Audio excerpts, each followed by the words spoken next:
Hi, John.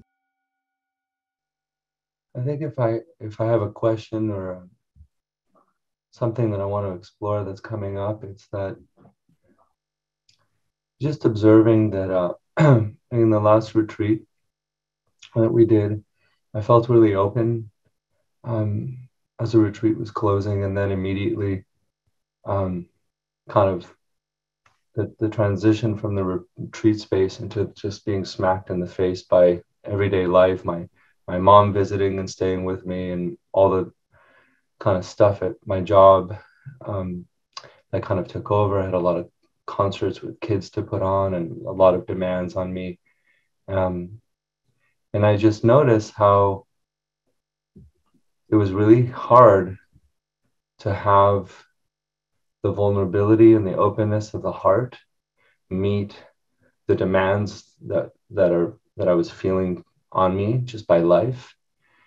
And I noticed how, I mean, naturally the the defenses come up. The kind of programming comes up to cope. Um, and and this week has been hard um, emotionally. I heard the phrase outrage fatigue the other day, and I went, "Yeah, that's that's what I'm feeling."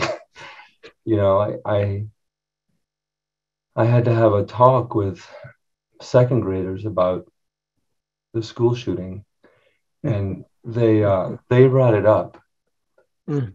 and and just to sit there and have to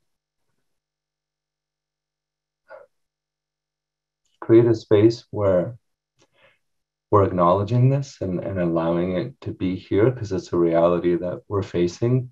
And at the same time, even though I'm personally having a hard time dealing with the reality of what is happening, having to provide a sense of safety for them and a sense of like feeling held. And they had all these questions about what if the adults attack us?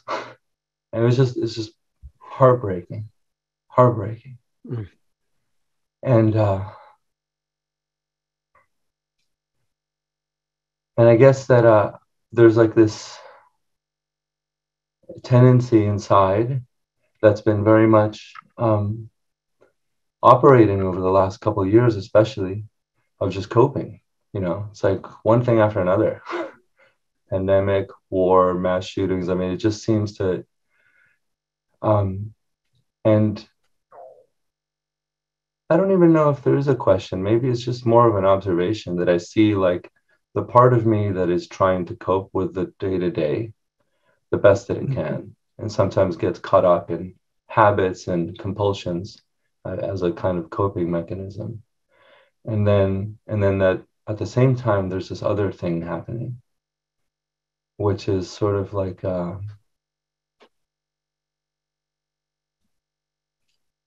letting go of the the voice that says it has to be any different. Mm. You're deepening as you're deepening right now. You want to just go in? Mhm. Yeah. This is it. This is where we ultimately can return to. This is the saving grace. And even though we go in the world and everything that's happening, it's so upsetting and outrageous for sure and disturbing. You have this sanctuary of being. And this is where we all need to go for healing, for phenomenal, profound support in a way that our minds cannot even comprehend. And you have this available to you. It's not whether it's going to be there in the midst of having to get back into school. And as you were talking about after the retreat, it's not about trying to hold on to openness. It's just meeting that you had to do with the children, with what's happened. How amazing that you did. And you are the most sensitive, loving, caring person to do that I know. And so they're very lucky to have you, even though you and me and everyone else is challenged by these things.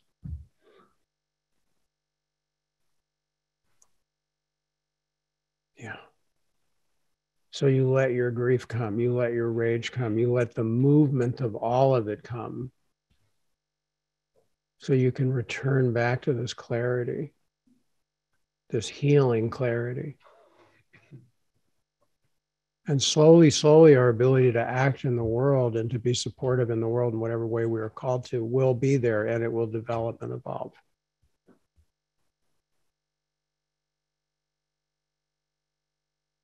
Because you're also bringing to those children and to everyone in your life the beautiful being that you are, even without having to be aware of it.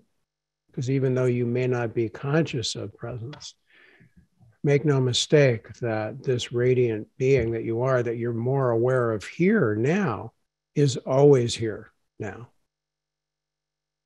Whether you're aware of an amplified state of presence or not is not important at all. People used to measure that like, oh yeah, you know, today the transmission was a 10, last week it was a 7 or whatever. You know, we used to say those things. It's complete, it's egoic understanding, which is basically not understanding. It's delusion. Yeah. So whether you're triggered or you're the most loving, spacious being, you're still going to be the beautiful, radiant being that you are, Nick. And so is everyone here. This applies to everyone. We may be caught in our reaction. Sometimes you have to fight the good fight. Sometimes you have to stand up to injustice and make changes. And sometimes you have to have the will and power to do that. And it doesn't mean that you're not enlightened or that you're not realized. There have been many enlightened warriors, actually. So, and it's very common that people who are profoundly evolved as spiritual beings and human beings are activists.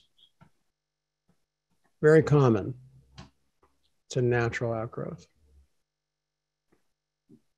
Thich Nhat Hanh, Martin Luther King, you know, Dalai Lama, there's so many.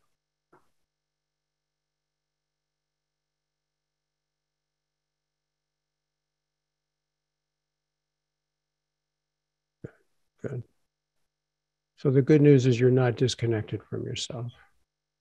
So even though you've been traumatized, trauma is a call to come home and let that then gestate and release and integrate. And so even the trauma turns to light.